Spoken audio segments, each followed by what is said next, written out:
Tonight we're talking about exhibitionism, the kink. So we're going to talk about what it is, the prevalence of it, misconceptions around it, and how to explore it ethically. We had just made a video, check it out, on exhibitionistic disorder, and there's a big difference between the two. So we recommend you watching both, see, if you're kinky or maybe there's some concerns there. But tonight we're talking all about kink. Let's start with what exhibitionism is. It's experiencing sexual gratification or arousal around the urge, fantasy, or the act of being watched, particularly around exposing your genitals or engaging in some kind of sexual activity.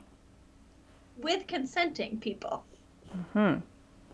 This can also show up as enjoying being heard, engaging in sexual acts as well, or even talking sexually when it's a kink. Exhibitionism is a perfectly healthy kink or atypical sexual preference when you are receiving sexual gratification from exposure of yourself with consenting persons, acting within the law, and you enjoy this desire. Right. You're not experiencing distress, right? You're not harming anyone. So let's talk about some examples of what that might look like. So that could look like attending a sex club or a swingers event. Very true. Everyone there is consenting and knowing what they're getting into, and you get to expose yourself, right? Could be also recording a video of yourself for another consenting adult, or taking pictures of yourself for a consenting adult. And as long as you are an adult. Everyone needs to be an adult here. Yes. It could also be enjoying having your partner watch you masturbate. Phone sex, just having a partner hear you over the phone, engaging in some sort of sexual activity.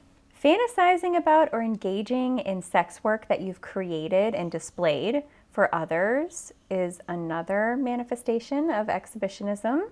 Stripping in front of others.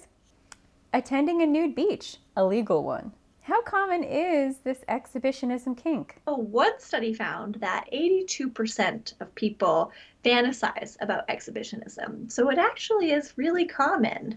I don't even know if we could call it atypical. Well, they're fantasizing and the implementation of this behavior are two very different things, which we discuss in our live show all about sexual fantasy.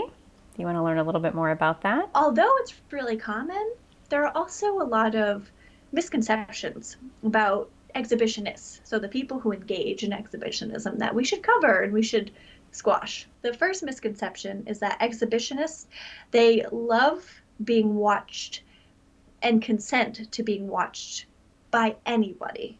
That's not necessarily true. Exhibitionists sometimes only consent and only love being watched by one particular person, right? Or maybe a particular group of people. It doesn't mean that they're open to it by anybody and that their boundaries don't matter.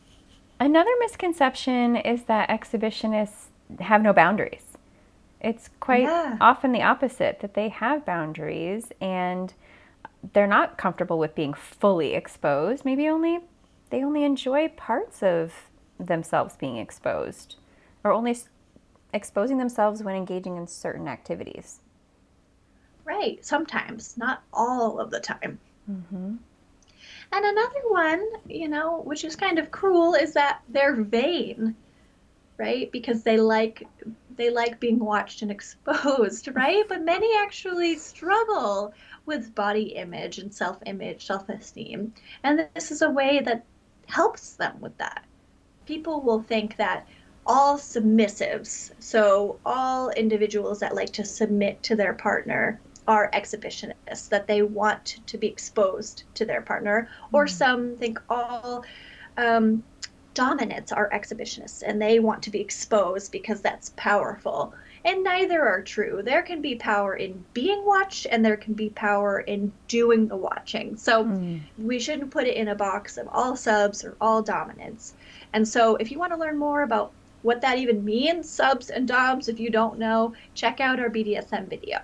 So if you're watching this video and you might find yourself wanting to explore more of your exhibitionistic side, here are a few things to consider. So, the first thing to make sure that you are doing this ethically is to make sure that you fully understand the concept of consent.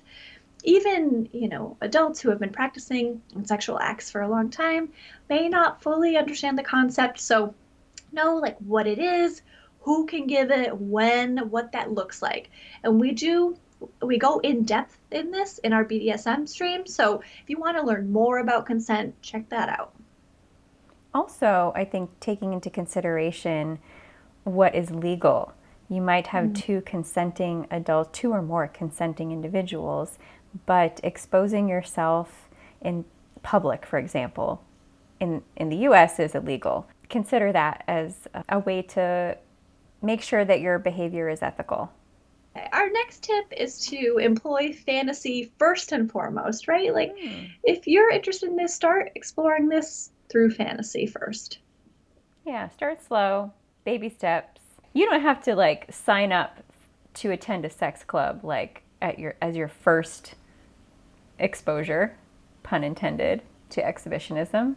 Some examples might look like taking off your clothes more slowly for a partner or partners and getting that sense of how that feels to be watched, right? Like doing a little strip tease for them, or maybe engaging in mutual masturbation might be a good step.